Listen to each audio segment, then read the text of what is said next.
right, without further ado, I am going to dive right into our discussion on career and college planning strategies I wish someone had told me. So I am going to be the guest speaker for this session and the next session. And again, my repeat attendees, you know these strategies. If you've applied them, I want you to share some of your experiences as well. All right, so what I want to do with this session in particular, this first one, is I'm going to share impactful college admissions and planning strategies so that you can start your process.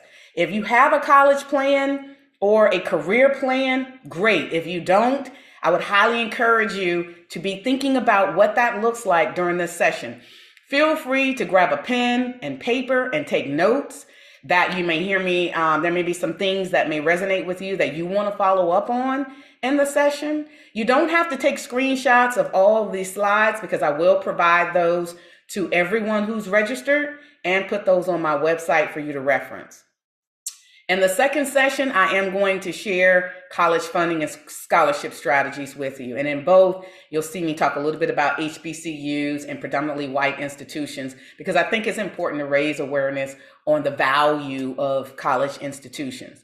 But what's my ultimate goal? My goal is to help, if I could, in my Christie's crystal ball, my vision in life with the work that I do around career and college planning is to make sure every young person who wants to go to college, that they can get accepted into the college of their dream and to graduate debt free without owing anybody any money. I wake up every day and that's my vision for each one of you. All right, now we're gonna get started. As I get started, can y'all do me a favor, all of my parents and students? Can you let me know in the chat if you are in high school, and if you put high school, put your grade, 9th, 10th, 11th, 12th. If you're in middle school, put your grade. If you were in college, put your year, freshman, sophomore, junior, senior. Let me know. And if you're a parent, and you're attending for your child or with your child and you're on one screen, let me know what grade you're in. I love finding out who's in the room. That helps me to be able to tailor my discussion with you. Okay, great. Okay, it's good to see my juniors and seniors in high school. Now, I will tell you as you're filling in and letting me know, okay, I see some college students, incoming freshmen, some sophomores in here. Excellent. Rising freshmen. Great. Okay, great. And I will be making sure I emphasize points specifically to my high school seniors. Time is of the essence. And I want to make sure that you're getting your applications in, you're positioning yourself very well your senior year. So let's get this kicked off and keep putting those in the chat. So here's what I want to do. I want to make sure that you get access to information that you did not already know. I want to close the gap in what you knew and your parents knew and what you'll know leaving out of the summit. My vision is that you leave out of my summit more prepared, with more information and more sense of ease about what you need to do next. Your senior year, even your junior year, wherever you are in high school and college, should not be overwhelming. But in order for that to happen, you need to have a plan. Plans help you to sleep good at night and not get frustrated. So as you're thinking today, I want you to think about what's your what and what's your why. What do you want to do with the rest of your life? Whether you want to go to college or not, whether you want to join the military, take up a trade, go straight into the workforce. What is your what? If you don't know, I'm not here to pressure you to knowing today, but what I would encourage you to do is to start thinking more seriously about that. And then what's your why? Why does what you want to do matter? What are you interested in doing to create great earning potential for yourself, to make a difference in society, to make a lasting impact on the world? Those things are important. So as we talk about careers in college, I want to explore those. And as we do that, let me share a little bit about my why. So, and in those who have attended my sessions before, you've heard me share. I'm not going to get into the long-winded version. I'm going to abbreviate. But years ago, I was in high school. I'm not going to tell you how many years because y'all going to say she outdated. No, I'm not, because I still have two sons in college and I'm going through this process with them. But when I was in high school, I had two sisters who were currently in college, and I was the youngest, so they're twin sisters. And I went on all these college tours, and I came home and I told my parents I fell in love with Hampton University and I wanted to go to school there. And my mother's like, "Ha, Hampton's a private school, costs too much, find somewhere else." Long story short, I didn't want to do that. And so my mother said, if you want to go to Hampton, you're going to have to figure out how to help pay for it. That was the impetus to steps that I took that changed my life ultimately. What came out of that whole experience is I started talking to folks about what I wanted to do next. And my school counselor was very, very, very, very helpful in that process because she connected me with a scholarship that had a quick turnaround deadline. I think she told me about it on one day and I had to get it in the next day. And I needed my transcripts. I needed the entire package. How many of you today, and this question is for all of you, and this is for young adults too who are in college or post-college. This is a life lesson. If somebody put an opportunity in front of you, how many of you would be prepared to execute on it today? Is your resume or your scholar profile up to date? Have you brushed up on your interview skills? Do you have access to your high school, your college transcripts easily? Even after you graduate from college, you still need to be able to access your college transcripts quickly. How many of you could pull together what you need quickly? If you're not there yet, it's okay, but stay ready so you don't have to get ready. You can hear me say that multiple times. And that's what I did in this situation. I went home, I had a system. Yes, as a high school senior, I had a system. And I would encourage you to as well. And I pulled together those things, got that application in. Weeks went by, 2 interviews later. Yes, I interviewed twice for a scholarship. I found out that I was the recipient of this scholarship. They were looking for a student who was interested in going to Hampton University to major in electrical engineering for 4 years. I got a full scholarship, a summer internships every summer I was in college, and a full-time job after college. And I had that entire package the day I walked across the high school stage. Why do I share my why and my story? Because I was very grateful for that opportunity. My system worked. I had a plan, which is the reason why I encourage you, each of you to, and work with your parents on yours. But more importantly, because I had that help, I knew that I would make it my mission to do the same and help others, young adults, to do the same just like you. So that is why I wrote several books. The first one, College Planning Strategies. I wish someone had told me. There were things I didn't know. I had to go seek it out.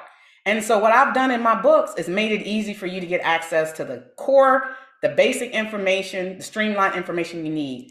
And then after I published that first book, I had parents, I speak across the country, and I would have parents and I would have students say, "Well, Dr. Christie, we got into college, but now we got to figure out how to pay for it."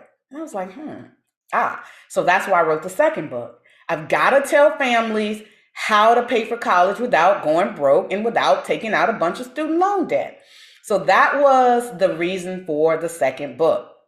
Now, the other why that I have in this space is that I was obviously a scholarship winner. And I would love, love, love for every student on here to have that same reality. Let me know in the chat if you're in college or you're on your way to college, if you've already won scholarships. Just drop a yes in the chat and let me know if you are a scholarship winner at any point. If you won scholarships, whether on my summit, anybody's program, let me know. Woohoo! I love it, love it, love it. So we already have scholarship winners in the house. So that's fantastic. Here's the other value I bring to y'all. I've been a scholarship judge. I know what we're looking for when we're looking at your applications, which is the reason why I'm going to have you to do a mini application tonight and submit it so that I can give you some great feedback on what I'm seeing. And then lastly, I have provided scholarships. I've provided scholarships myself. I've gotten scholarship donors like the summit. I'll have some scholarships available to you. So I'm also on the giving end. So obviously I'm committed to this space and to making a difference to help each one of you. So that's great. And congratulations to all of those in the chat who have been scholarship recipients. Gabriel, thank you for the question. I've been a judge for probably at least 15 to 20 years for different entities. I've judged scholarship applications over the years. So I've done it back in the day when everything was coming in on physical paper. You had somebody to hand you a hard application, to now a lot of things are done online. And so you want to make sure you're prepared for those realities. But thank you for that question. All right, now we're going to move on. So that's my why. And that's why I wrote that first book. And in my book, you'll see, I'm not going to get into the details here, but there's 10 strategies. And some of those strategies I will touch on in today's discussion. Now, ironically, when I wrote these books, my sons, they were in high school at the time, now they're in college. But my oldest son said, well, Mom, don't just tell our generation what to do. Show us how to get it done.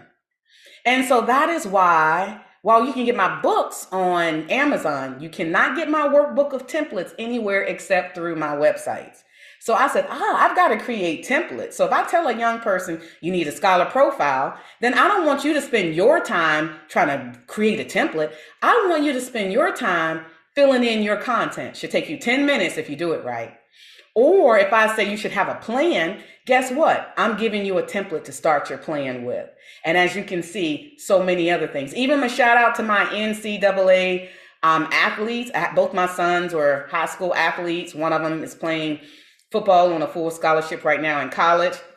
So I even talk about that whole NCAA process in my materials for our scholar athletes. But the resources are here. So I don't just tell you what. I'm going to show you how to go about doing what I'm asking you to do. Also, you'll notice if you're in the 8th grade, 9th grade, 10th grade, 11th, 12th, whatever, there are checklists that tells you in the back of my books and workbooks where you should be focused each year of high school. Because I want to make sure you're using your time wisely. So what we're going to do, we're going to take a brief road trip. I love taking journeys. But as you know, when you're going anywhere, you got to put in where you're starting at in order to calculate how to get to where you need to be. How long is it going to take you? How many miles? How many hours? Same with this. You can't just wake up your senior year, or if you're in college and you're about to graduate and you're thinking about looking for a job and just wake up and say, oh, I need a job come Monday. No, you got to back that up and start planning early. So I'm going to talk to y'all today like y'all are all my children, all my young adults, like I talk to my sons, and I'm going to give it to you straight up just because I've worked with so many young adults and I've seen a lot of things that worked well and didn't work so well for y'all. So at times you're going to see mama mode kick in. I'm going to say, now you know you don't need to be doing. So just bear with me if I get into one of those modes. But we're going to talk about why you need to have a plan, how to use your time wisely. My high school seniors, start early. Don't wait until the week before you need to start applying for college applications to start. Start now while you still have a little bit of time left this summer. We'll talk about creating a scholar profile. Very, very important. Let me know in the chat if you know what that is. Say yes if you already have a scholar profile. It's like a one-page resume for students. And I know some of my repeat attendees have one. And I know some of my Boys and Girls Club youth have one because we did it. If you attended our Center of Transformation Summit, you have one already. But let me know in the chat if you already have it. And then thirdly, we'll talk about how do you choose a major and a college. You notice we'll talk about how do you choose a career, and we'll talk about how to choose a major and a college in a particular order. Then we'll talk about what do you need to do to apply if you want to go to college, whether it's a community college, a trade school, vocational school, or a 4-year college. What do you need to do? Or if you're a young adult and you're in college and you want to go to grad school, some of these strategies could still work for you. And then we'll end the next session and we'll talk a little bit more about the funding part. All right, so it's great to see in the chat that, yay, Vera, hey, Anaya. Thank you, Chancellor. Great. Many of you have scholar profiles already. All right, so next we're going to talk about your current situation. And I'm not going to spend a lot of time on this, but here's what I want you to know. You need to be thinking about where you are. So depending on what grade you're in, you should be asking yourself these questions, whether you're in high school or college. Do I know my GPA? Parents, do you know your children's GPA? If you don't, you should know your GPA after every semester. Every semester, I drove my kids crazy Because when their grades came out, I said, "What's your new GPA?" Like, Mom, the grades just came out. They haven't recalculated yet. I want to know. You can't influence what you don't know. So you should know. If somebody says to you, I'm going to pick on one of y'all in the audience, Jessica, hey, Jessica, I have an opportunity, but you have to have at least a 3.5 GPA. Jessica should know her GPA and be able to say, oh, I got a 3.8. Pass it on. Or I got a 3.0. Let me know when you have some 3.0s while I continue to strengthen my GPA. So that's why you want to know, because opportunities will pass you by if you don't even know your own situation. True or false? Only students with a high grade point average get scholarships. False. There are all kinds of scholarships. We'll talk more about that, but don't be so bogged down or unencouraged by your GPA. Some of the scholarships I'm giving out today are not based on your GPA on purpose, because I think that students need an opportunity for somebody to believe in them, and they're more than just a grade point average. So, but high GPAs helps, but certainly there are other types. If you don't know your school counselor or your academic counselor, find out who they are and build a relationship. Know them by name. Stop by and let them know what you want to do. Had I not done that in high school, it was my school counselor who gave me that application for that full scholarship. I would have never known about that opportunity if I didn't tell people what I want to do. Closed mouths do not get fed. So in your generation, I have to tell my sons this all the time. Please open your mouth and talk. Get off the phone, quit texting folks, and talk to people and say, hey, Dr. Christie, you mentioned this, or I heard you do this for a living. What opportunities do you know of? Are there scholarships in your field? Do you know of people who have X, Y, or Z, an internship, a job, a scholarship? So be prepared to advocate and ask for what you need. What's the process of getting your transcript? I hope every high schooler and college student on here knows, and parent knows, how to get quick access to your scholarship. And that example I gave you with my story, I needed it in less than 24 hours. I didn't have time to say, well, I got to wait till the school opens on Tuesday and go by the office. No, I needed to know, go online, put it in here. It's going to cost $5. So know what you need to do to get your transcripts well before you need to apply for anything. Also, start thinking about your careers. What do you want to major in? What colleges you might be interested in. You want to go to college close to home or far away from home? Get as far away from my folks as possible, or stay up the street so I can still go home for Sunday dinner. That's up to you, but start thinking about what schools you're interested in and why you're interested in those schools. One of the biggest things that really irritates me about young adults, they'll say, oh, I want to go to Spelman, but I want to major in, I don't know, I'll make something up, basket weaving. And I'm just not picking on that, but I don't want to use a major that they're likely to have. And then you find out later on, you've applied to a school and you don't even know if they have your major. So you've got to be prepared to choose colleges that align with what you want to do next. Also, most colleges and universities prefer the SAT over ACT. False. Nowadays, most colleges don't require you to get admitted with either test, but every student in Dr. Christie's program should still take one or the other. Everybody should have at least a SAT or ACT test score. Why? And I'll get into it later, but I'll quickly say that many colleges might not use them to get admitted into their college. You can get into their college, but many of them still use it when they're giving out money, but they don't tell everybody that. So if you didn't submit any scores, you automatically aren't considered in their merit scholarships for some of these schools. So everybody should take the test. So bad news, yes, you still have to take those tests. Parents, make them take the test, one or the other anyway. All right, and so lastly, I'm going to do the last question. True or false? Social media accounts and your online reputation does not matter. True or false? Let me know in the chat. What you do online don't matter. What y'all think?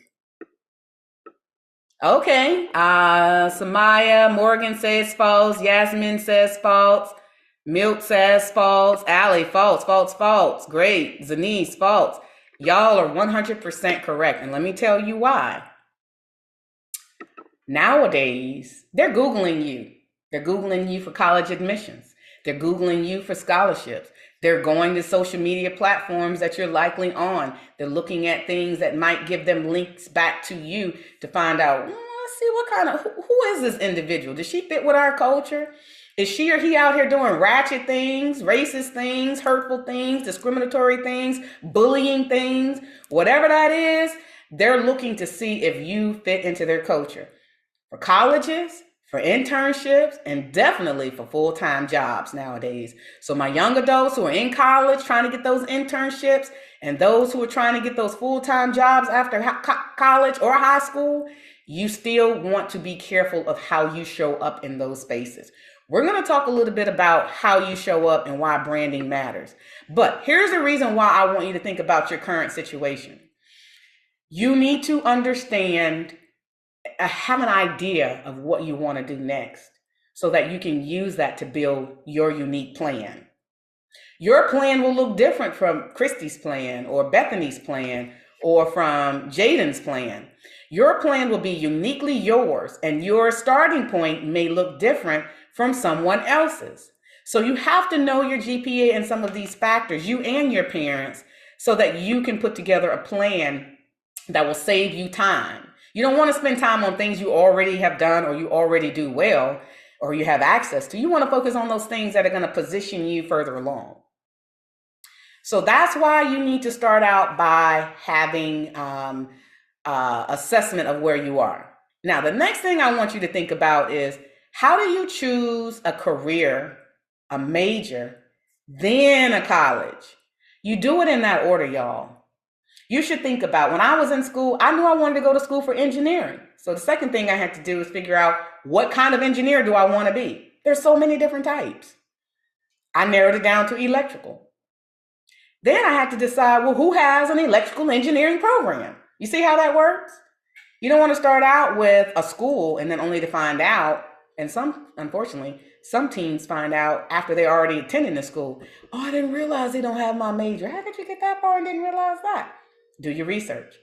So choosing matters in the order in which you choose a career, a major, and then you find a school that has those majors you're interested in, if the college route is one that you're considering. Now, I want to dispel a few myths for y'all as we get started. Yes. Did someone have a comment? This is Cassandra Chambers. I just wanted to mention that there were a couple of questions in the chat that you may not have seen because of the you were presenting. Yes, please share the questions and I'll take them and answer them one at a time. Okay, I'm going back to them now. Sorry. Sorry, y'all. I know I'm getting going here and getting passionate, so I apologize if I missed your questions. So one person asked, Shamika Joseph asked, you can ask for your current GPA after the first semester of your senior year. I thought your GPA was only valid after a full year. No, ma'am. You can ask, and that's a great question. Whether you're in high school or college, your schools will calculate your GPA if you're on a semester or a quarter, depending on how your school is set up. I know for my son, I'll use my son's high school. They had 2 quarters that equaled a semester. After the semester, around December, January, they calculated their grade point average for the semester. Same in college. After every college semester, you should be able to get your great GPA for that semester. And if you've been in college more than one semester, your cumulative, your overall GPA. There's a semester and your overall. You should have access to both. You should always know what they are, especially your cumulative, your overall GPA, because that's the one people are going to say, hey, Christy, what's your overall GPA? So I can tell if you qualify for this opportunity I have for you. So great question. Next question. All right. The next question was, do SAT and ACT scores affect getting scholarships? Yes. So sometimes an entity or scholarship provider will ask you for your test scores. They may have that, and it's not always the case, but you have to read the scholarship entity's criteria and instructions, and you'll provide them your SAT or ACT test scores. And then they may have a threshold. Maybe they're looking for students with X, a test score of a certain score. But you will need to have taken the test in order to apply for that scholarship or to that university to get to become eligible for their particular merit scholarships. But you have to stay ready so you don't have to get ready. When you're in your senior year and you're doing all these great things with college admissions and scholarships, you don't want to have to circle back and take those tests. Take those tests now, score well on them, and then you can use those for the rest of your senior year. Thank you for the question. That's all the questions we have for now. Thanks. All right, wonderful. All right, well, if we have more, I will address those. So a couple of quick facts I want to bring to your attention. Fact number one, you have options and choices. Whether you decide to go to college or not, whether you want to go straight out into the workforce or not, whether you join the military right after high school or not, whether you decide to take a gap year, that's between you and your parents and how that gap year looks if you're not in school or working. Mine have to do something, but it's up to you and your parents. Or maybe you want to engage in an apprenticeship where you earn while you learn. And we'll talk more about that in another session. But you have options. And I want you to know that you're not limited to just doing one thing.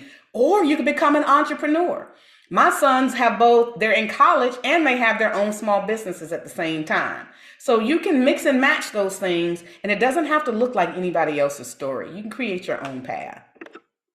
Second fact, whatever you choose though, let me disappoint y'all who say, well, I'm done with school. I don't want to learn nothing else. I'm done with all this education stuff. Well, guess what? I am so sorry to be the bearer of bad news, but no matter what you do, what I just described, you still have to learn. Nobody is going to hire you on a job without training you. Nobody is going to admit you into the military without training you. Nobody is going to hire you for an apprenticeship without training you. And certainly if you take the college route on any level, vocational, community college, or four-year school, it still involves education and learning. So please get it out of your minds that you already know everything you need to know in life, because you don't. I'm still learning every day. And so learning should be a part of your self-leadership and your life journey towards growth. And I'm going to leave it at that. But if you think you're not going to learn, you likely will, or you'll learn the hard way. But even that's still learning. Third fact, you can change what you choose. So don't feel pressured.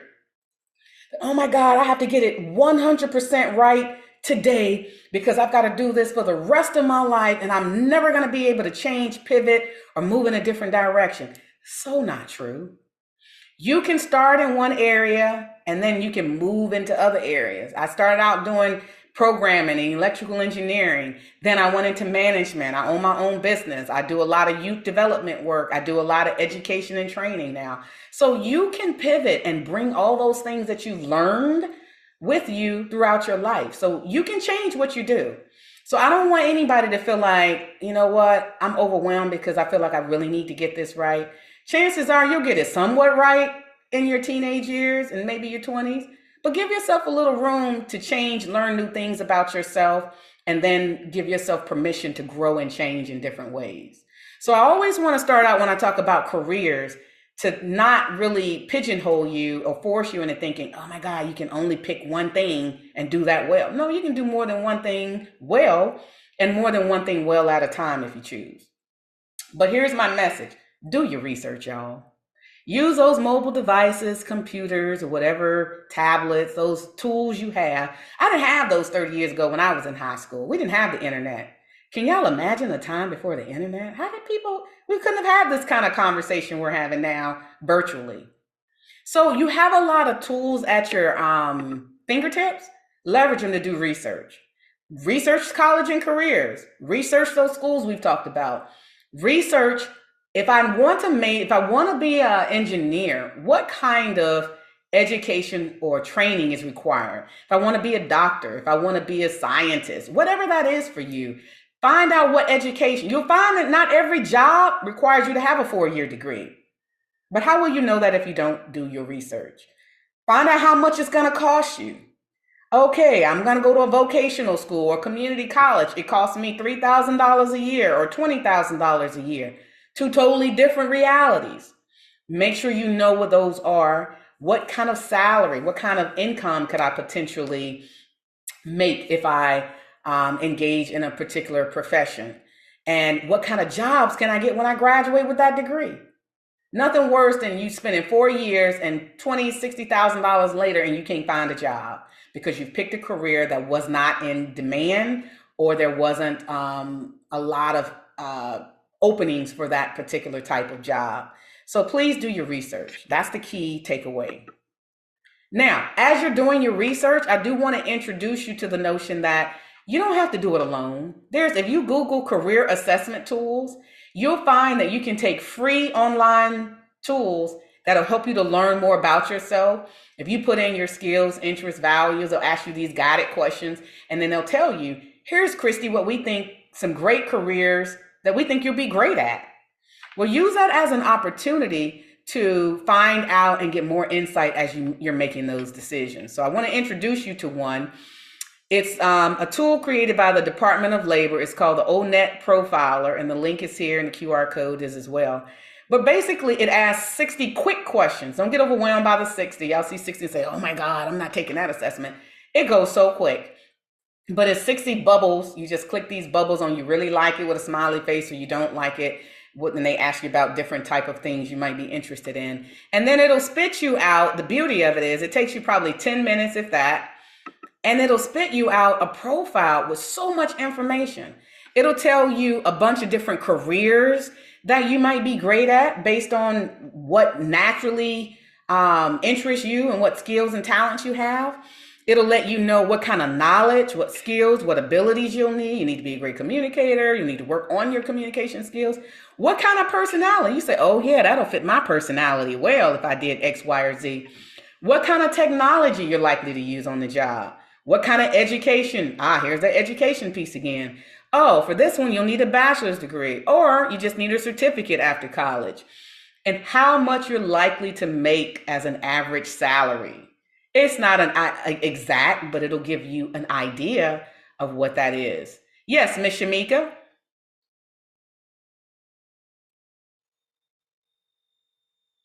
You have to come off mute if you're speaking.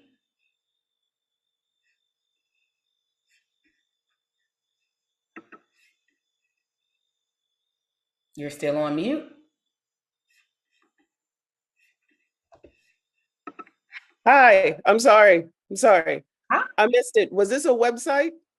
Yes, let me go back. So I'm sorry. www.mynextmove.org Thank you. explore, I'm or writing you it can just down. scan the QR code. Oh, I could scan the QR code. I'm sorry. Forgive So me.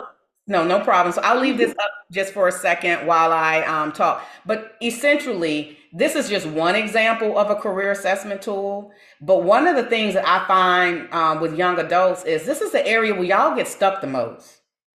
Y'all, you're like spinning your wheels like, I don't know. I have no idea what I want to do next. Well, do a little bit of digging, do a quick assessment, and see you find out what kind of interesting careers might align with your personality and that you might be really good at. So use those tools to help you. Let's see. So next, once you have done a little bit of work and you have identified 2 to 3 careers that you might be interested in, that's a safe number. You might want to be a doctor, or you might want to be a lawyer, or you might want to be a teacher. Explore all 3 until you learn more about them all, and then you might narrow it down even further. But once you pick 1 or 2, then start looking at what majors do I have to have if I want to go to college for that, or vocational school or trade school. And then you want to find out what are the educational requirements, what schools have that program, what kind of requirements will it take me to get accepted into that school, and how much is it going to cost me. With my sons, eventually I had them put together a list of 5 to 10 colleges. They eventually compiled a list of 5 to 10 colleges to get started. And then they started looking at things like, okay, how does this school fit my personality? Is it affordable? Can I afford it? Go where you can afford. Don't pick schools that are so far out of your price range that you and your parents aren't likely to be able to cover the cost. Try to visit. Nowadays, you can visit in person, and a lot of schools have virtual 360 tours too. Both are perfectly acceptable, depending on maybe it's too far and you're not likely to travel there before it's time to apply. Don't be limited by that. Find out, do a little research on the school's website and find out if they offer a virtual tour. And then start to rank what matters to you about a school. Is it the campus size? Is it how close it is to home? Is it the degree program? Is it the student-teacher ratio? Do they have good food? Those kind of factors that are important to you. And then there's a lot of online tools, search tools that you can use to learn more about colleges. And the Common App is a great one, and I'll share a little bit more about that one. But here's one of the templates in my workbook. If you notice in this bottom left-hand corner, when you get to a template that's in my books, they're referenced in my book, you'll see the page number in the left corner. But what I want you to know is this is just a simple Excel spreadsheet. You can download these templates or you can create your own. But track all the colleges that you're applying to in one place. I did this for my sons, and it really proved to be great their senior year. And one day he had gotten in trouble, and so I hate to say it, y'all, but I used as his punishment. Take that list of colleges and go ahead and fill in all those sections on, do your research on your colleges. Let me know where they're located, whether they offer a college tour, what's the tuition, can you apply online, how much is the application fee, when is the deadline to apply, what GPA do you need, does it require you to have essays or letters of recommendation, and what kind of SAT score will likely to get you admitted. And he filled it out begrudgingly one day, but when his senior year hit, I had him sort that list by the deadline for each college. So if the deadline was in September, October, November, the September ones were at the top, then October, then November. And so each month we could focus on the ones that were due the soonest. Great strategy to save you time in the long run. And he loved the fact that I made him do that, because now he doesn't have to do it his senior year. When he's crunched for time, he's played football, he was in honors classes, you name it. He's like, Mom, I'm so glad you made me do that when I had the time, because now everything's in one place on one form. He could see how much each application fee was. And he's like, oh, Mom, these schools are actually more affordable than these schools here. I thought it would have been different. So you can see all of the information to make better decisions in one place. Phenomenal tool if you spend a little bit of time creating it up front. Now, I want to share with you that career and college opportunities there's a wide variety of them. Again, military, apprenticeships, we'll talk more about those where you go to work and they train you and pay you while you're learning a new skill. And then there's all kinds of college opportunities and educational opportunities, whether you go to a vocational or trade school to learn a specific skill or a trade, whether it's a HVAC technician, electrician, plumber, dental hygienist, cosmetologist, you name it. You can go to a specialized school for up to 2 years and you'll walk away with a license, certificate, or certification. So if you don't want to go to traditional 4-year school, go to a trade or vocational schools. They're probably more affordable. They will cost less money. You can start working a lot sooner and putting your great skills to use. And then there's a 2-year community college or junior college option, where you can still work towards a 4-year degree, but walk away with an associate's degree. You can take that associate's degree and go out into the workforce and get a job, or you can say, I'm gonna transfer to a 4-year school and get a 4-year bachelor's degree, which is the last category, where you go to school for 4 years, choose a major, and you walk away with a 4-year bachelor's degree in a particular area, and then you go look for a job once you finish that 4-year degree. So those are the different options that I want you to think about. And another option is being an entrepreneur. I know young people who didn't take any of those routes and who decided, I'm going to create and start my own business, and are doing phenomenal at that too. So the only thing that will limit you is you. So start thinking about what it is that matters to you. What I will tell you is everybody is going to need to find something. or some things to do. Because at some point, your parents want you out of their pockets. I know I want mine out. Oh, I'm waiting for that day. And I want my sons to be, I want to make sure that they can take care of themselves and be successful on their own. That's my vision for them. And I'm sure it's the vision for your parents and guardians as well. And to get out of our pockets, if I didn't mention that already. But you have to start thinking about what you do next.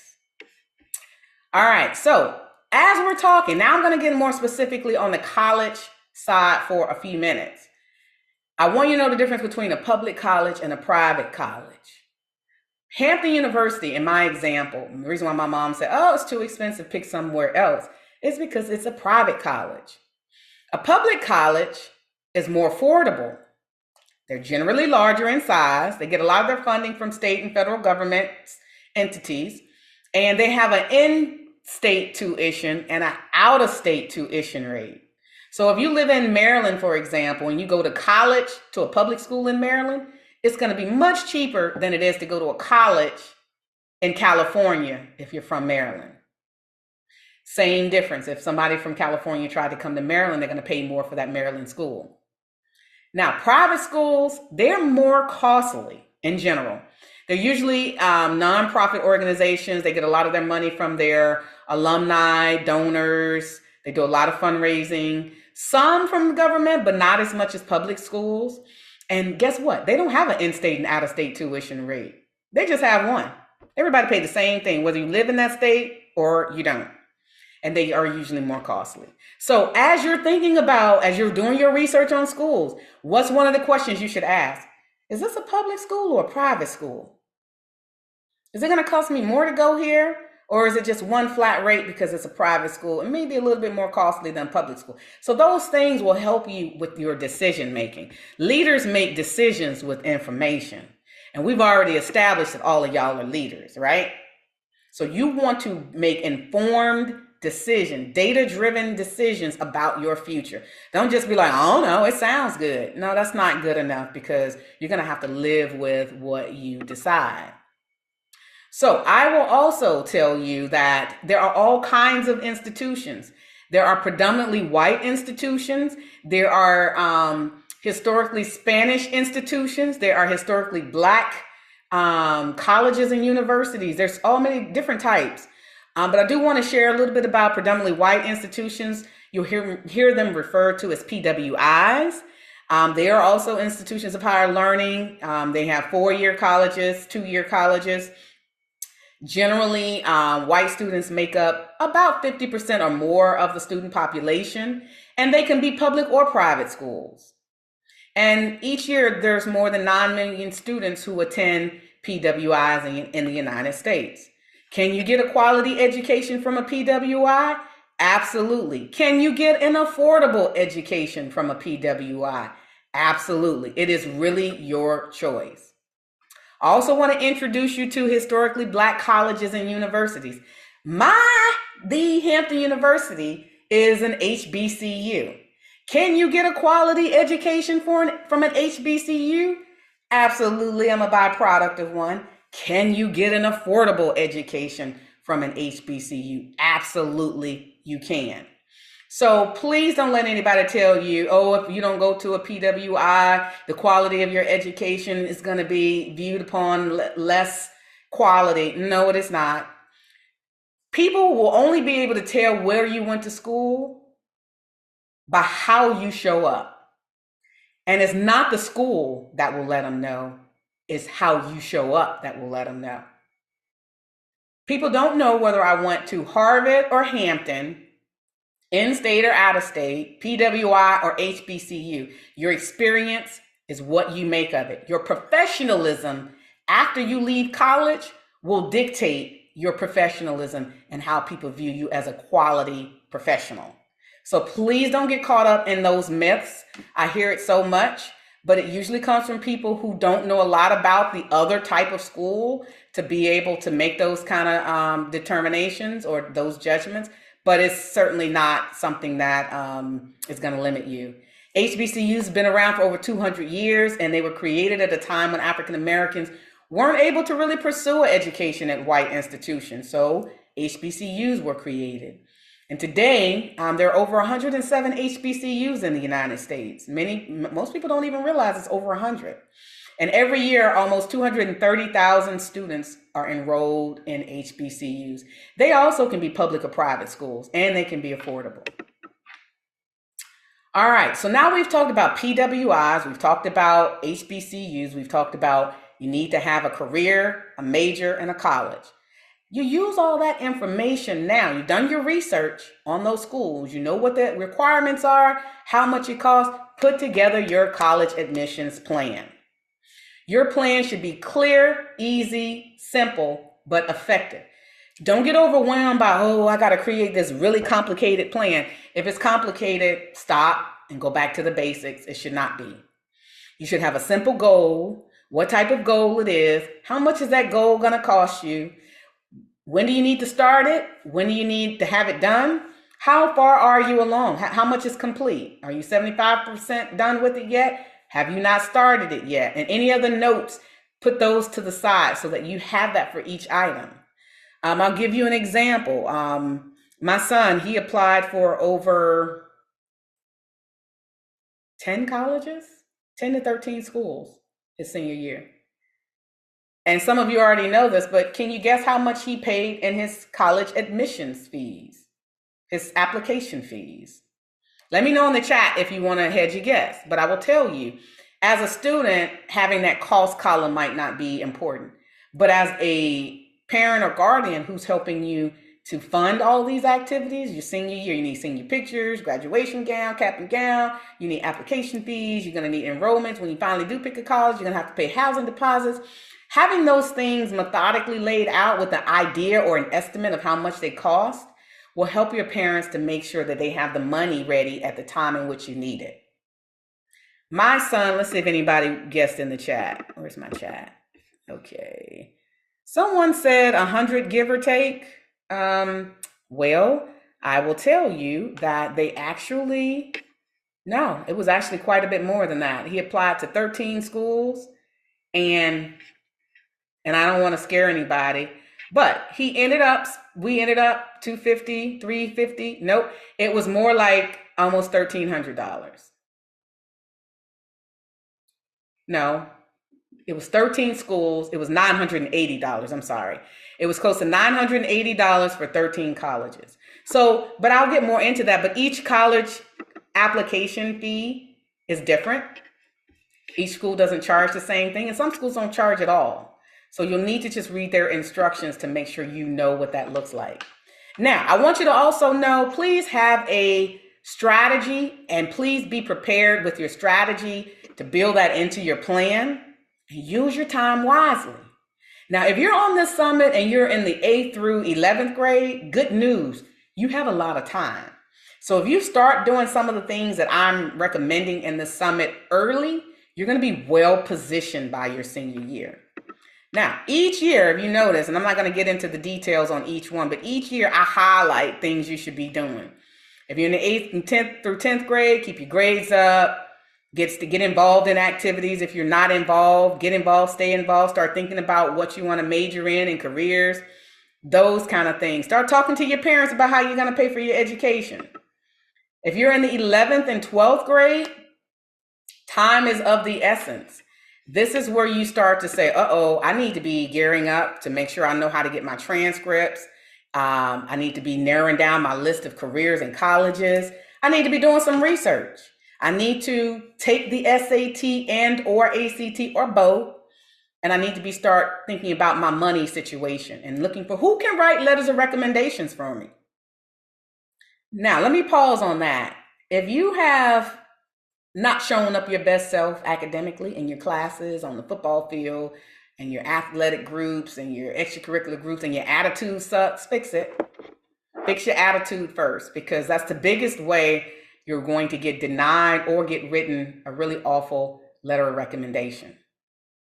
Nobody wants to write a recommendation for somebody who's been an absolute terror or always has an attitude issue or can't advocate for themselves or those kind of things. So be prepared to start thinking about who can write a letter of recommendation for you based on how you've shown up. And if you can't think of anybody to write a letter for you, What's that saying about you? I'm gonna leave it at that. So as you hit your senior year, I want you to be thinking about your admissions profile. Are you going to college? Are you going straight out into the workforce? What careers? Now's that time. If you are planning to go to college, you should be planning to apply in the fall. You should be pulling your list of colleges together. You should be finding out which ones require essays now, not later, but now while you have time this summer. You should be tracking those schools, gearing up for some key things that I'm going to talk more about in just a few minutes. But this is going to be the season where you apply to colleges, complete your financial aid application, and look for additional funding. Very major and important things your senior year of high school. So we're going to touch on those. But as I get into that, I would be remiss if I didn't talk about how do you brand yourself. Branding yourself will matter. This is usually the first way that people get introduced to you, and how you show up. And this is what your reputation is all about. Whether you're on a job interview or you're submitting an application for college, internship, or full-time job, branding yourself will matter. This is your reputation we're talking about managing. So how you show up matters. You get to set the tone. And there's different ways in which you show up. And sometimes we don't even think about it. How you show up in person, on an interview, in a classroom, on a job, around people that can help you and you don't even realize it. On paper, your application, your scholar profile, anything on paper that people may get access to before they ever meet you. Online, we already talked about your social media reputation and how you show up online. In school, your classes. Nobody wants to write a letter of recommendation. It goes back to the brand that you put out. Your brand sucks. So if you want a positive brand and people who are jumping to help you, now you can change or rebuild your brand if that has been your experience. But on the court, field, etc., if you're an athlete, you have to be coachable.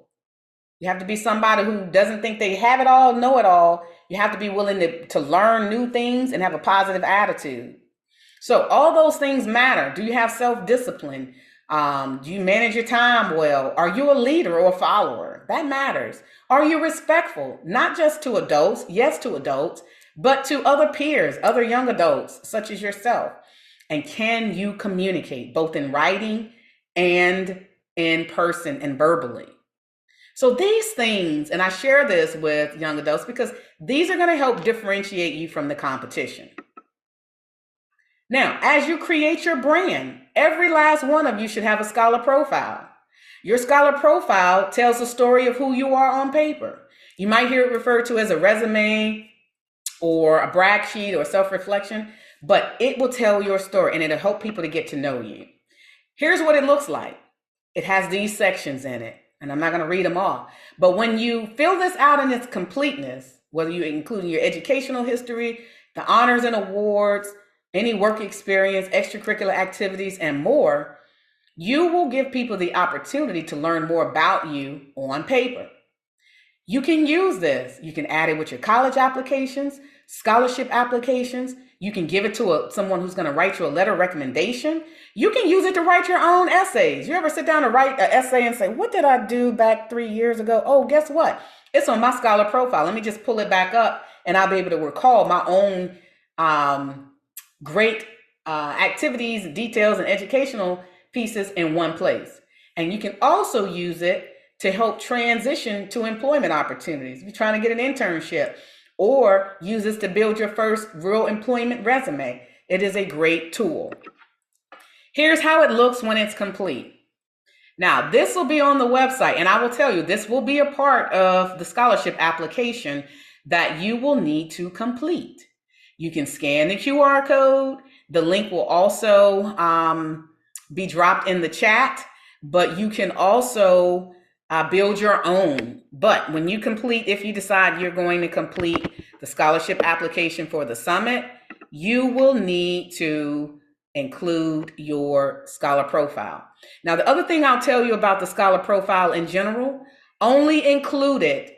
Let me go back to this slide in case anybody else still needs the QR code.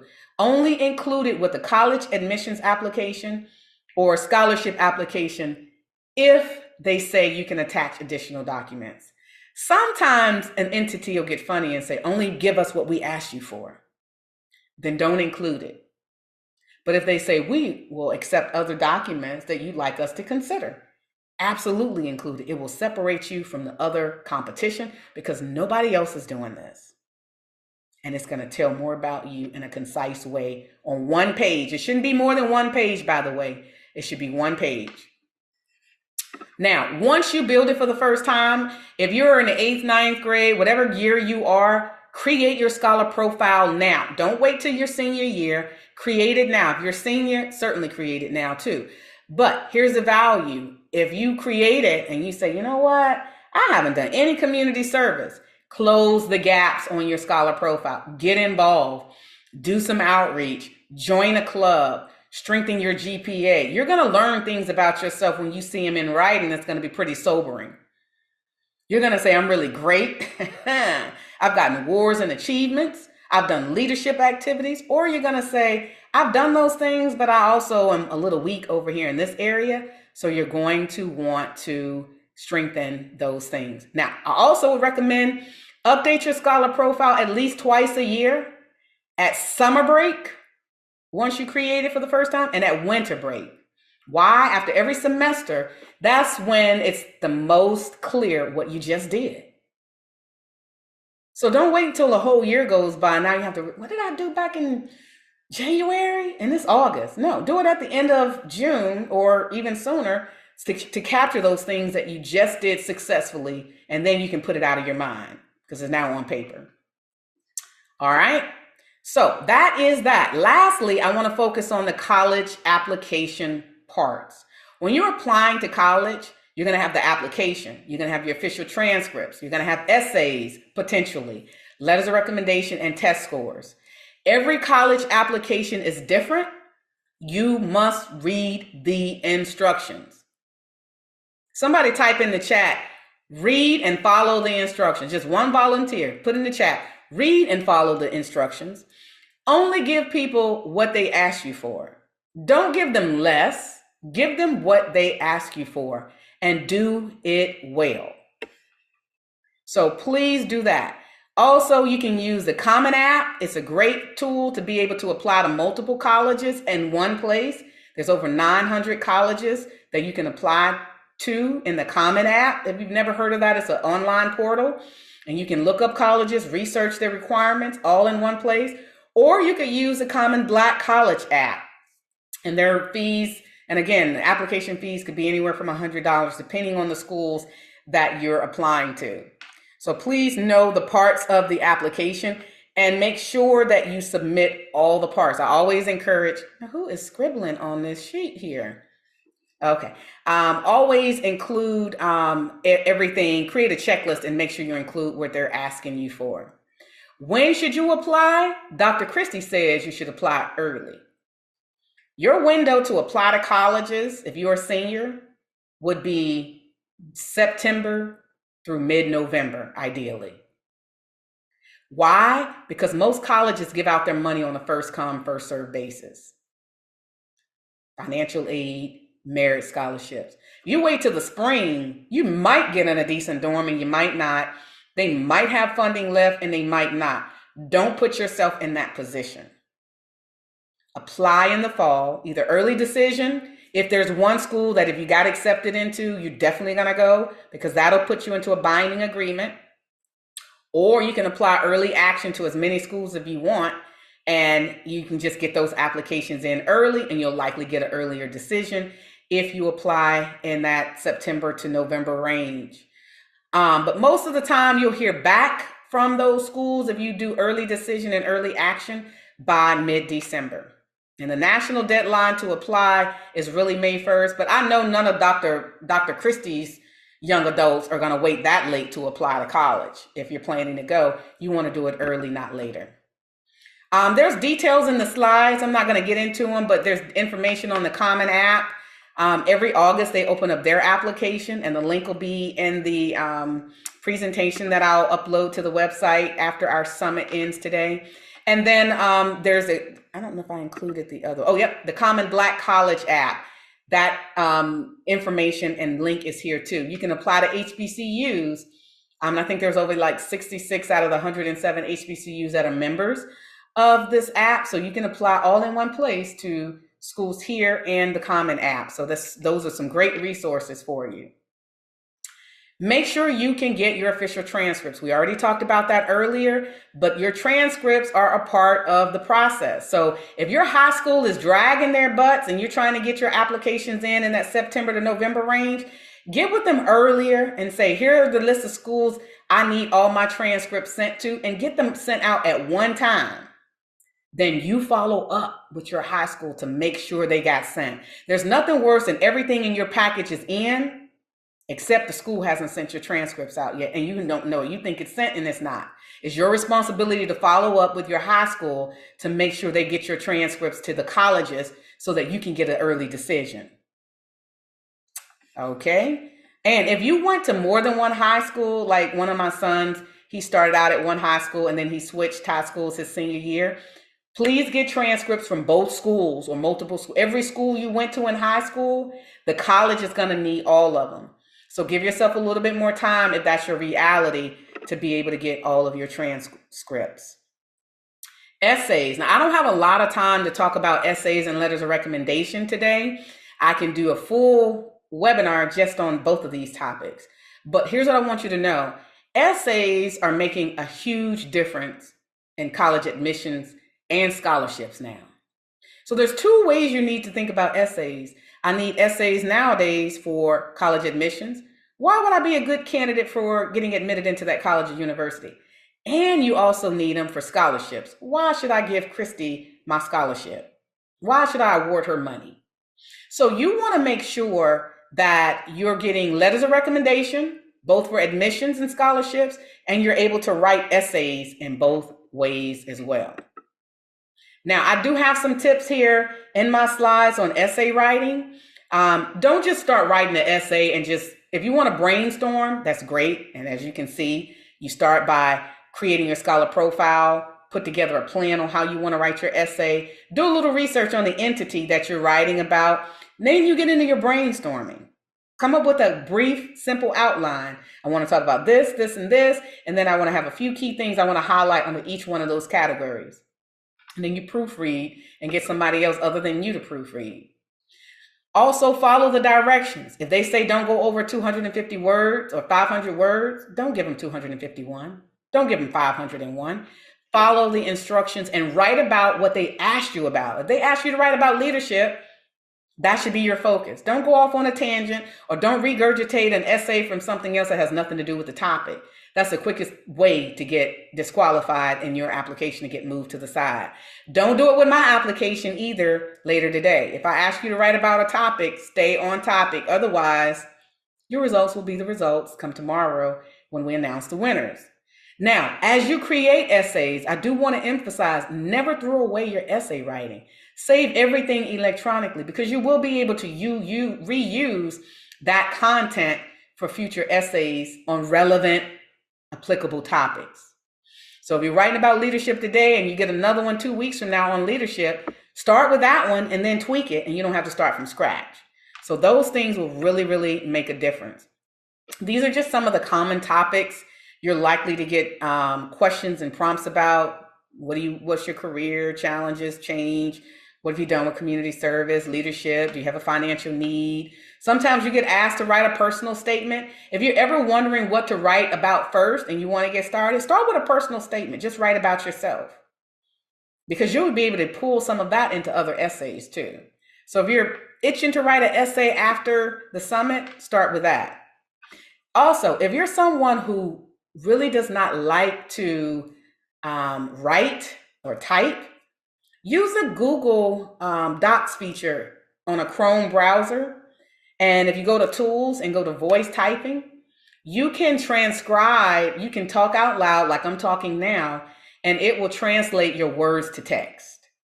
Then you can go in and edit it, clean it up, make sure the sentences are formatted right, but it'll get your thought out initially first. So if you'd rather talk it out and then go back and clean it up, use that tool to help you.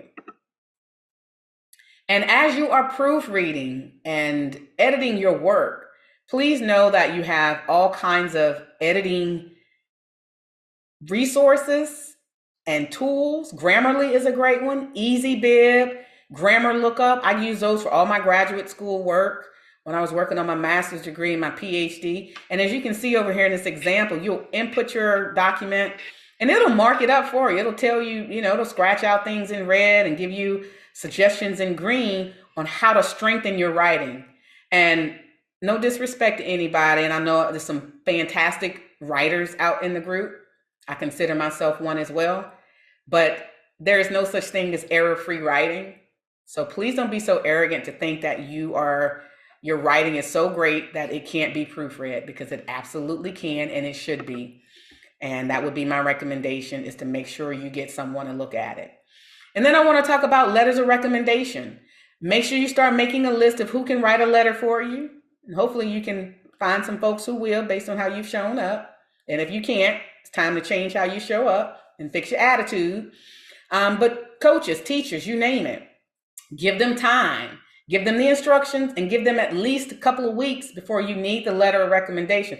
Please don't call me and say, hey, Dr. Christie, I need a letter of recommendation by noon today or noon tomorrow. If you know it, when you know it, give them the respect of enough time to help you. Also, feel free to ask them, hey, can you give me a general letter of recommendation for college admissions? And I can use it for multiple colleges. So save it as a PDF and then you can use it multiple times. Highly, highly recommend that for college admissions and for scholarships. And if you're asking people for help, make sure that you value their time. People do want to help you, but you've got to make it worth their while. Now, I also encourage you to write your own letter of recommendation. And some of you have heard this before. This is a template in one of my workbooks and in my book, because I really do believe that if you came to, let me see if there's a parent out here I could pick on real quick. I can't see everybody right now, but I'm assuming there's a parent on. Miss Cassandra, I'll pick on you since I know you're a parent. If I came to you, and I'll give y'all a little script, I'm gonna help y'all out with a little script. Hey, Miss Cassandra, I'm Christy. I was in your English 11 class last year, and I'm a senior this year, and I'm applying for colleges and for scholarships, and I would love it if you would write a letter of recommendation for me. Here's my scholar profile, that one-page resume, y'all, and here is a draft letter of recommendation that you can tailor, and I'm happy to send it to you electronically. But I got it started for you, and it's already pre-formatted. And if you would, tailor it for me, I would love it if you would write a letter of recommendation. Miss Cassandra, can you come off of mute and tell me how likely would you be to write a letter of recommendation for someone who has already gone through that much effort? I would be very likely to do it, and I'd get right on it. You get right on it. Thank you very much. That's the value. Help people to help you. So if you're not willing to do the work, then why should anybody else be willing to help you? So anything you can do to position yourself and get back what you need quickly from those who are writing letters or can write a letter, certainly do that. Next, let's talk about taking the SAT and ACT test. Some colleges don't require you to take these to get in, but many of them are still using these results to give out money. Scholarship money, merit scholarship money. So Dr. Christie's message is still take one or both of these tests. Everybody should have at least one of these tests on file if you are in high school juniors and seniors, as you're applying to colleges. I had a friend of mine whose daughter had a 4.3 GPA, got to Spelman, owed $50,000 in tuition, and had never taken the SAT and ACT test. Probably was brilliantly smart and probably could have qualified for more merit scholarship funds, but she didn't have a test score. So that is the reason why I'm encouraging you to still take both tests, even if it's test optional, to get admitted into that college or university. Know the differences between the two tests. This slide will be in your slide deck. They're roughly about 3 hours each. They each have 4 sections to the test. The ACT has a science section. The SAT has 2 math sections and no science. And then there's 215 questions on the side and 154 on the SAT side. So if you want to know how to register and when their dates are coming up, the SAT dates are coming up. If you are a senior and you have not taken the SAT, and Dr. Christie said you need to be applying to school in the fall from September to November, you need to be in that August test. The registration deadline is coming up. This is on your college plan now at the top. Get registered. Go to collegeboard.org, pay the $68 and get registered. Take the test in August so you'll have scores for your fall college admissions. October and so forth into 2025 are listed. Same for the ACTs. If you want to take the ACT, do the same. The ACT test is coming up early September. Get registered. The deadline is again August 9th, but get in one of those tests if you have not, or if you need to strengthen your score. Time is of the essence to my seniors. If you are a junior, take the test early in your junior year and then get in a prep course. There's some examples here listed, and I don't have time to get into the weeds of all of them, but take a prep course and then retake the test again your junior year. You have time to do it. Add it to your college plan. There's free online resources. You can sit in a classroom, you can take an online class, whatever your learning style is, there's prep activities for each learning style. Now, once you finish your college admissions package, your application, go back through your checklist, make sure you have everything that college says you need to have in your package. Don't leave anything out. Attach a scholar profile if they say you can, attach additional documents. If they ask you to share more information about your financial need, do that so you can qualify for as much money as they can offer. So fill out what they ask. Once you're done applying, in particular my high school seniors, don't just take your foot off the pedal. Keep your grades up and graduate strong. In December, January, February, you'll start to see your acceptance letters coming in. Check the mail. Check your emails, both, daily. And I'm going to say this for all my young adults, and it's on my spirit to say it right now. Please know your full address. Y'all don't know how many times I have young adults who are filling out applications and I'm trying to send them giveaways, and I'll say, what's your address? And they say 115 Elm Street. Is that Cincinnati, Ohio? Is that California? Is it El Segundo? What's the city, state, and zip code? And I say this because I see it so often, it goes without saying. And this is both with high school students and college students too. If you're putting a phone number on anything, take your do not disturb is disturbing for me. Because I'm not quite sure, unless y'all are Bill Gates or Warren Buffett making millions of dollars, why is do not disturb on unless you're in class or in church or something? But I have to get on my sons, take do not disturb off, young adults, if you're expecting business opportunities, scholarship opportunities, any opportunity. So please mute your line if you just joined us. But and I'm saying that because you're going to put these things on your applications. People are going to contact you after you've applied to colleges and for scholarships. And I'm not going to keep reaching back because I don't have your full address. So if you submit your scholarship application today and it doesn't include your full address, I'm not circling back around. I'm not chasing anybody down, nor should anybody have to. Know the basics about your situation. All right, I'm done on my soapbox. If you are a senior, once you start applying for colleges, you will need to include those colleges on your SAT and ACT registrations. You make sure they get sent to every college. Also, when you complete your free application for federal student aid, make sure it gets sent to those schools. Also, you'll be getting college admissions letters in. Read your acceptance letters in its entirety and follow the instructions. I've had students who got accepted, picked up the letter, got accepted into Hampton, woohoo, sat the letter down, 3 weeks later, missed out on important deadlines because they didn't read the rest of the letter. Print it off, save it electronically, share it with your parents, read it, and execute by the deadline. So I'm sharing these things because I promise y'all I see these things happen all the time. Start applying for scholarships. Keep a list of things that you'll start to need for college. Just put it in the notes of your phone. I create all kind of notes in my phone and create a list. Oh, I'm going to need a new trash can. Oh, I'm going to need an ironing board. Start thinking about those things so that you won't be overwhelmed when it's time to get ready for school. And they make great Christmas gifts too. So let people know at Christmas, oh, I need a new microwave, whatever that looks like. All right. And then choose. So once you get 5 colleges that say, congratulations, I'll just make up a student, Jaden, you got accepted into 5 schools.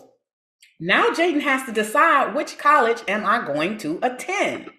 Pick a school. Don't do like my oldest son did. Don't tell him I'm telling y'all this, but don't do like he did. I kept saying, choose a school, choose a school. He didn't choose a school till like April.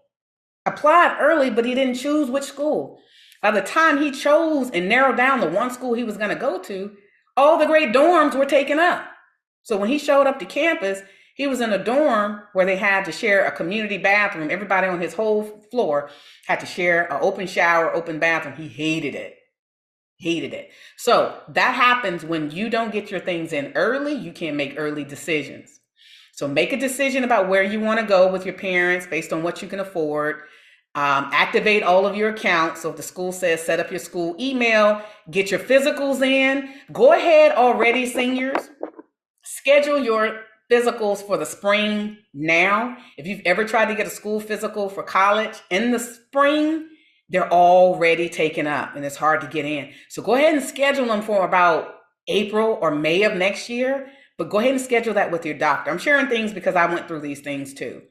But go through and read and make sure that you have all your deposits, all the funds that you need, your health forms, you know what you need to do to get those appointments, those things in place. And then make sure you can get access and order your final transcripts even as you graduate from high school. So even after you graduate from high school, you will still need to be able to send your transcripts, final transcripts to the college for scholarships. If you're a scholar athlete playing on the collegiate level, NCAA needs your transcripts. So you can't afford to not know how to get your final transcripts even as you're graduating. And then y'all keep looking for scholarships. So I know I have talked quite a bit about just this first phase, about what it takes to get admitted into school and to talk about careers. And so I'm going to pause and see if there are any questions with this segment.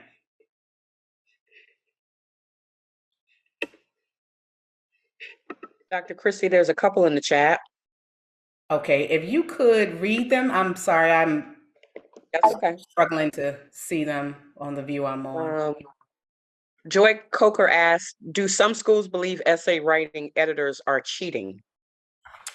I'm not sure how they would know you use the editor. Now, there's a difference between AI, artificial intelligence, to write your essay, which is totally different than what I'm suggesting. You create your essay and then you upload it and it'll tell you your sentence structure is off, you misspelled this word, things that you would normally want to catch.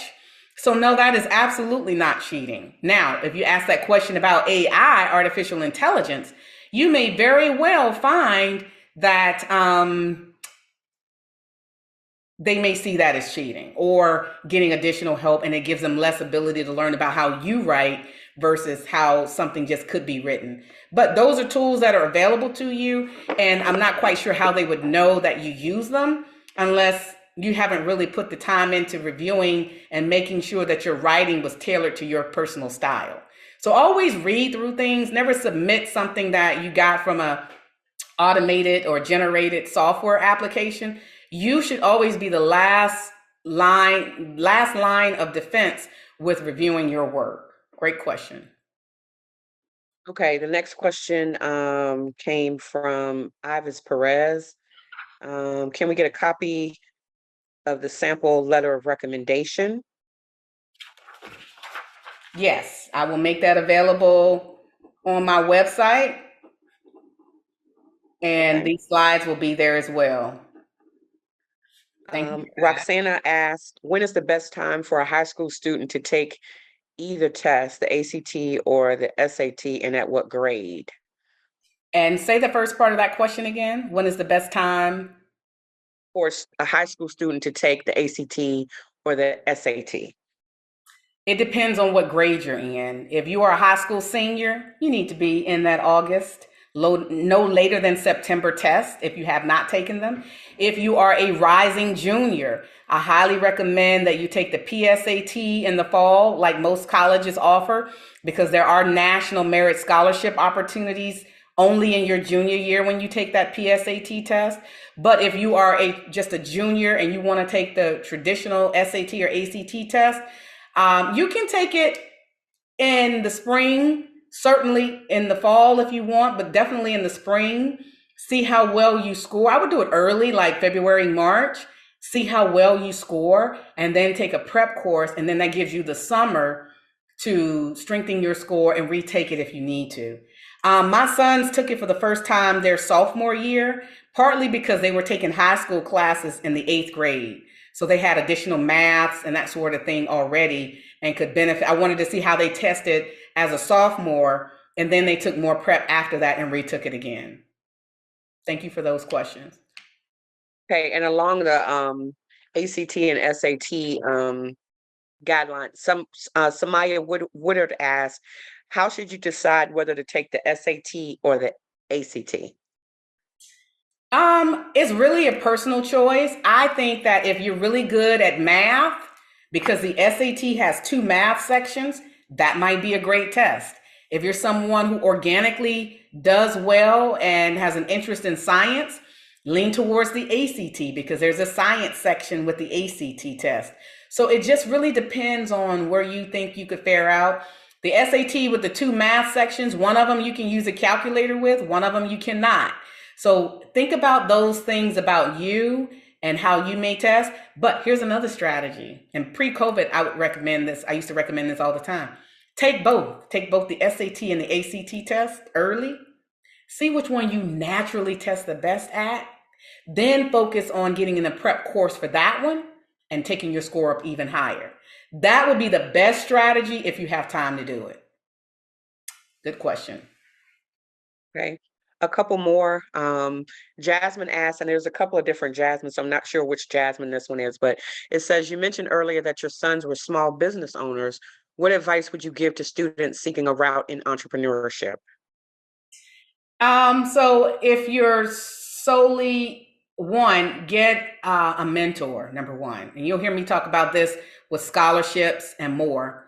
But get a mentor, whatever you're thinking about doing, get an entrepreneur mentor, find someone who owns their own business or in a niche that you're considering. Like my son, one of my sons is very interested in photography. So he has photographers that he reaches out to, volunteers, learns what they're doing, seeing what kind of equipment they use, how do they structure their business.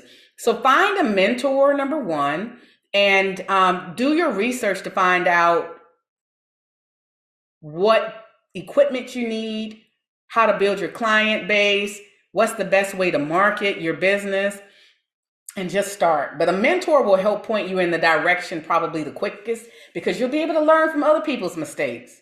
To me, the best way to learn is from other people's mistakes and not your own. You'll make some, but learn from theirs too.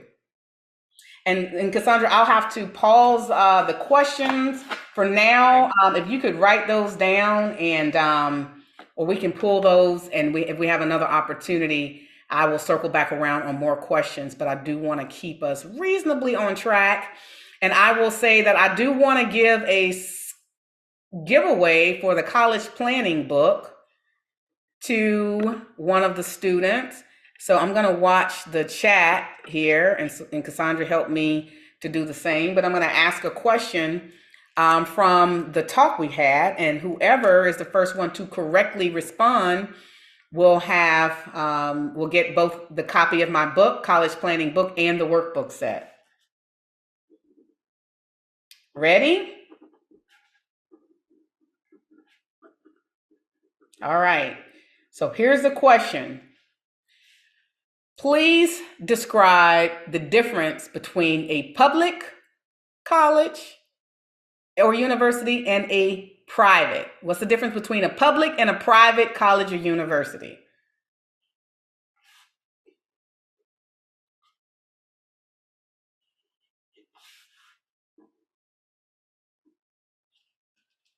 In the chat. You'll have to put it in the chat. Uh-oh, they're coming in. Ooh, fast. I think Jakayla Banks. Jakayla Banks gave the first great example. Thank you. She says that a private college is not federally funded, opposed to a public university. Great job, Jakayla. You are the recipient of the first giveaway. Okay, excellent job. There'll be other giveaway opportunities throughout the workshop, so stay tuned, stay engaged. We will certainly give out more.